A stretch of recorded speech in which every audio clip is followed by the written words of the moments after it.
Chapter 10 मुद्राएं और प्राण ऊर्जा। प्राण ऊर्जा एक ऐसा तत्व है जो अलग अलग मात्रा में संसार की सभी चीज़ों में, चाहे वह सजीव हो या निर्जीव हो, पाया जाता है। हमारे शरीर में भी यही ऊर्जा विद्युत प्रवाह जैसे बहती है। जिसके भीतर जितनी अधिक मात्रा में प्राण ऊर्जा होती है, वह उतना ही खुश और उत्साहित रहता है। यह शक्ति हमें सांस के माध्यम से प्राप्त होती है। हम सिर्फ नाक से ही प्राणवायु भीतर नहीं खींचते, बल्कि हमारा रोम रोम इसे खींचता है। तभी तो अगर किसी के पूरे शरीर में रोम छिद्रों को बंद कर दिया जाए तो उसका जीना मुश्किल हो सकता है। यही वह ऊर्जा है जिसकी हम लगातार चर्चा करते आ रहे हैं। इसी से चक्रों का भी संचालन होता है। अध्यात्म के पथ पर इसी शक्ति के प्रयोग किए जाते हैं। इसे रोग निवारण के लिए भी सदियों से प्रयोग में लाया जाता रहा है। मनुष्य ने सृष्टि के शुरुआत से ही इस शक्ति का अनुभव कर लिया था। दुनिया भर में इसे लेकर अलग अलग प्रयोग किए जाते रहे हैं। आपने देखा होगा कि जब किसी बच्चे को चोट लगती है तो माँ उस बच्चे के उस स्थान पर फूंक मार देती है जहाँ चोट लगी होती है। दिलचस्प बात यह है कि ऐसा करने से दुनिया के हर कोने में बच्चे चुप हो जाते हैं। क्या कभी आपने जानना चाहा कि ऐसा क्यों होता है? क्यों रोते हुए बच्चे गोद में लेने से चुप हो जाते हैं? किसी के सिर पर हाथ फेरने से उसको अच्छा अनुभव होता है। वास्तव में इसका कारण एक शरीर से दूसरे शरीर तक विद्युत प्रवाह का पहुंचना होता है। हमारे शरीर के हर नुकीले हिस्से से यह ऊर्जा बाहर निकलती है। हथेली और हाथों की उंगलियों से सबसे अधिक ऊर्जा बाहर निकलती है। कोई अपने शरीर के किसी भी अन्य हिस्से से यदि किसी दूसरे को स्पर्श करे तो वैसी ऊर्जा स्थानांतरित नहीं होती जितनी हाथ से होती है। हाथ के अलावा होंठ से भी दो प्रकार की ऊर्जा मिलकर अपना सर्किट पूरा करती है, जो विपरीत ऊर्जा वाले स्त्री पुरुष में होती है। किसी व्यक्ति की प्राण ऊर्जा को जानकर उसका भविष्य, वर्तमान और अतीत पता लगाया जा सकता है। असल में हम सबका जीवन हमारी ऊर्जा की अभिव्यक्ति है कि हम किस प्रकार की ऊर्जा से संचालित हो रहे हैं। यौगिक प्रणाली के तहत ऊर्जा के काम करने के तरीके को बदला जा सकता है। ज़्यादातर लोग अचेतन तौर पर जीवन में चीज़ों के दोहराव को करते चले जाते हैं, जबकि इसे आसानी से रोका या बदला जा सकता है। यह सब चक्रों के माध्यम से ही संभव होता है। ज़्यादातर लोगों का कार्मिक ढांचा उनके चित्त में दर्ज लाखों जन्मों के सूक्ष्म संस्कारों के रूप में काम करता रहता है।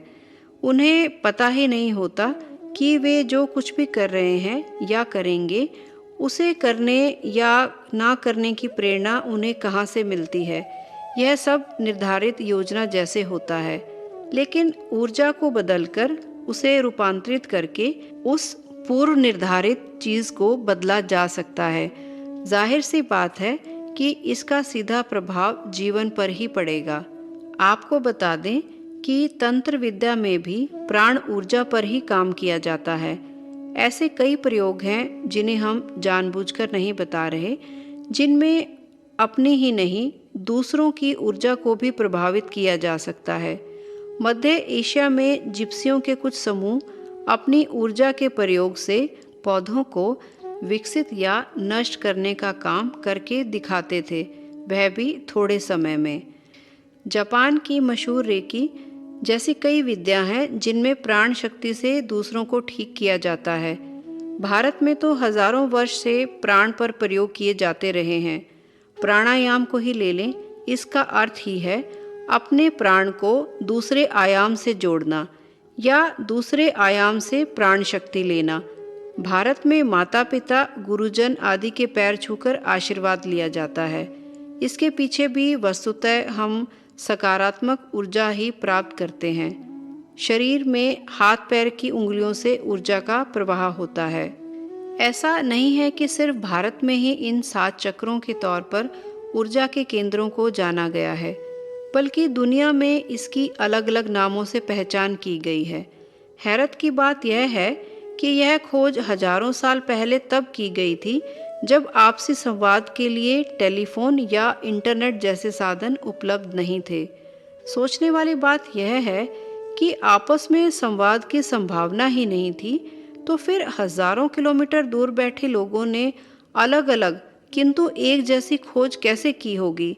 यह तभी संभव है जब उन सबको अपने अपने तरीकों से प्रयोग करके ऊर्जा शक्ति के इस केंद्रों की जानकारी मिली हो। जापान में एक चिकित्सा पद्धति है जिसे टेंडेन कहते हैं।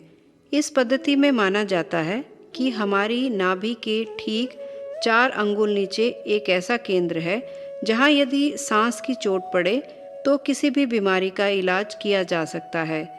मार्शल आर्ट में भी टेंडेन या हारा की भूमिका बताई जाती है। पारंपरिक चीनी चिकित्सा में टेंडियन नाम से 3 एक्यूपंक्चर बिंदुओं पर काम किया जाता है।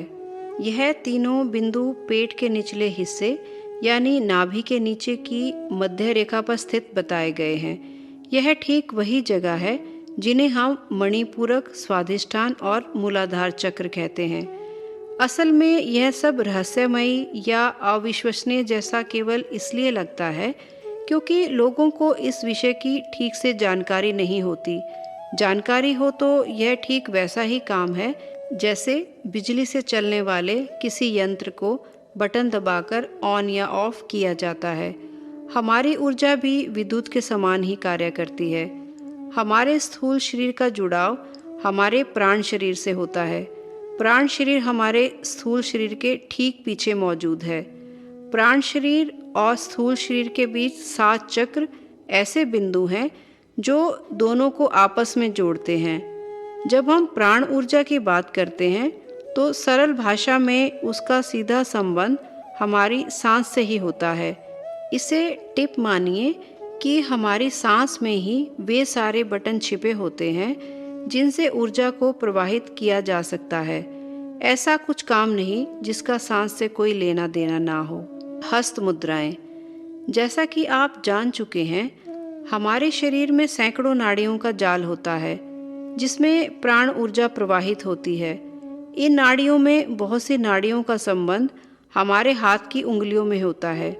इसलिए हाथ की उंगलियों को अलग अलग मोड़कर विशेष प्रकार की आकृति बनाई जाती है जिसे हम मुद्रा कहते हैं। भारतीय शास्त्रीय नृत्यों जैसे कथक, कुचिपुड़ी, भरतनाट्यम में भी इन्हीं मुद्राओं का प्रयोग किया जाता है। शरीर के अलग अलग अंगों को प्रभावित करने वाली बहुत सी मुद्राएं होती हैं। इन्हीं में कुछ ऐसी मुद्राएं भी शामिल है जिनका प्रयोग चक्र साधना में किया जाता है। इनका प्रयोग आप ध्यान के अलावा किसी भी वक्त और कहीं भी कैसे भी कर सकते हैं। उंगलियों को जब विशेष प्रकार से मोड़ा जाता है या इन्हें खास तरह से जोड़ा जाता है तो यह तत्वों को प्रभावित करने लगती हैं। लेकिन प्राण चिकित्सा, आयुर्वेद और योग में इन मुद्राओं का बहुत महत्व है। यदि आप भगवान बुद्ध, महावीर या अन्य महान संतों की तस्वीर पर गौर करेंगे तो उनके हाथ भी अलग अलग और विशेष मुद्रा में पाएंगे। चूंकि बहुत सी नाड़ियाँ एक और उंगलियों से जुड़ी हैं, दूसरी ओर उनके संगम से ही चक्र बनते हैं। इसलिए उंगलियों की इन विशेष मुद्राओं का चक्रों से नाता जुड़ा हुआ है। जाहिर है कि चक्रों की साधना में इन मुद्राओं का विशेष महत्व है। हाथों की सारी उंगलियों में 5 तत्व मौजूद होते हैं, जैसे अंगूठे में अग्नि तत्व, तर्जनी उंगली में वायु तत्व, मध्यमा उंगली में आकाश तत्व, अनामिका उंगली में पृथ्वी तत्व और कनिष्का उंगली में जल तत्व। उंगलियों के 5 वर्ग से अलग अलग विद्युत धारा बहती है।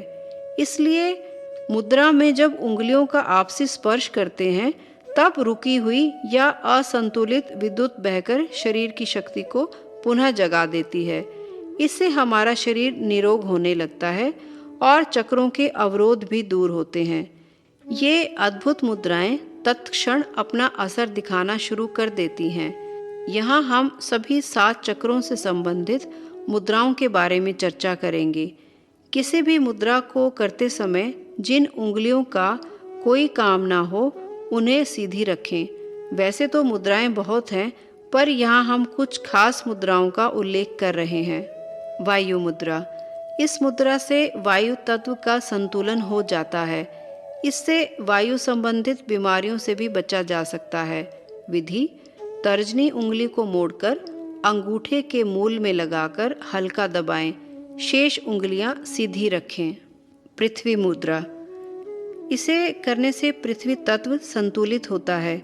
विधि: अनामिका मतलब छोटी उंगली के बराबर वाली उंगली को अंगूठे से जोड़कर यह मुद्रा बनती है। आपको याद दिला दें कि पृथ्वी तत्व से ही हमारे स्थूल शरीर का निर्माण होता है। दिन में 4-5 बार इस मुद्रा को करने से शरीर का वजन भी बढ़ाया जा सकता है। यदि आप वजन कम करना चाहते हैं तो इस उंगली को गोलाकार करके मोड़िए और अंगूठे से जोड़ लीजिए। इससे वजन कम होने लगेगा और यदि उंगली सीधी रहेगी तो वजन बढ़ जाएगा। जल मुद्रा। इसी प्रकार यदि जल का तत्व संतुलित करना है तो छोटी उंगली को अंगूठे से जोड़ना है। यदि पेशाब रोकना है तो इस उंगली को मोड़कर अंगूठे से दबाए रखना है। इससे जल तत्व कम हो जाता है और पेशाब नियंत्रित हो जाता है। अग्नि मुद्रा।